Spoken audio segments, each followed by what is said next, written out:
I like this team. I like his team for a bunch of reasons. I think they're talented, I think they have speed, but I think they get along with one another. I think there's chemistry here, and I think they feel it. And, you know, the Devon Gottschall saying, you know, we're becoming a heck of a team, Coach. I think that's a team feeling there. That's LSU head football coach Les Miles after the Tigers' 45-21 victory over the Auburn Tigers. And you don't usually hear that, Ben Love, but LSU thinks they may be better than expected. Well, Devon Gottschall told Les Miles that at halftime, said, Coach, we might be pretty good here. So I think they're figuring out that they got a team that can compete. I still think Auburn's pretty bad, and that's a part of this equation too. But LSU did everything they needed to today. Need to finish a little bit better, but overall, great effort. Including the Leonard Fournette show, 228 yards on just 19 carries and 3 touchdowns. He's as good as advertised. He is. And look, the guy only played, what, 2.5 quarters today and racked up personal career best, almost broke LSU's school record, was within 22, 23 yards of that. So he's a bad man.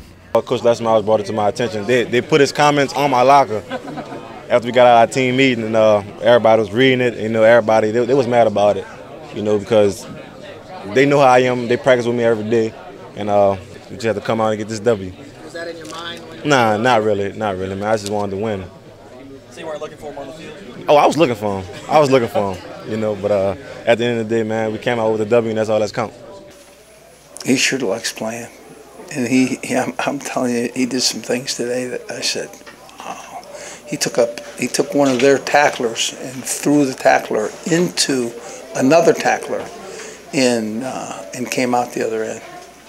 That was, yeah. Well, that was a guy that lacked a real resolve for tackling Leonard. One thing about it, that's the next piece. When you have a big back that can really move his feet, at times it's very difficult to tackle him for a bunch of reasons. You know. I had fun, man. Scoring those touchdowns, come on the sideline, just cheering with your team. It was a great atmosphere, and the defense held their part down. Not only did LSU's offense step up, but the defense did as well, including the safety, Jamal Adams. Special player, and that's the first turnover of the season for LSU. They needed it. It was early second quarter. They had the momentum that really just completely put in their direction. Auburn was on the back foot from that point on. So Jamal Adams, a bad man, and I think we saw today that he could play center field as well as anybody, and we know he can come up and hit people at the line of scrimmage. He made the difficult catch on the interception and the easy pick 6 he dropped.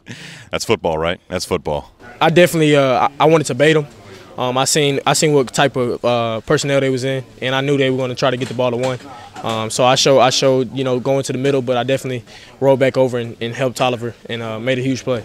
Yeah, that was tough. You know, I learned from it looking at the student section and the eyes back. So I gotta keep the eyes on the ball and just finish it. So it's definitely going to give me some nightmares.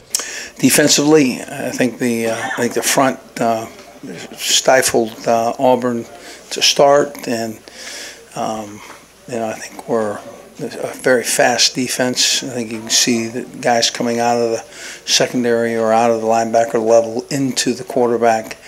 Those were fast guys getting to plays. LSU now 2-0, both wins coming in the SEC. Now they go up north, heading on to Syracuse, where the Orange come away with a 30-27 win over Central Michigan. Tough to overlook a 3-0 team, but still, it's going to be a step up in competition for the Orange. Well, no doubt. And LSU looking to go 3-0 in its season. Something important to remember, Deion Jones ejected in the second half of this game for a targeting penalty. He will miss the first half against Syracuse. I expect that Duke Riley's going to start in his place, but LSU, as you know, Dave, more than enough, I think, to get past Syracuse in this game. We'll just see how long it's competitive. All right, for more 2015 LSU Tigers coverage, stay with 103.7 The Game and 103.7thegame.com.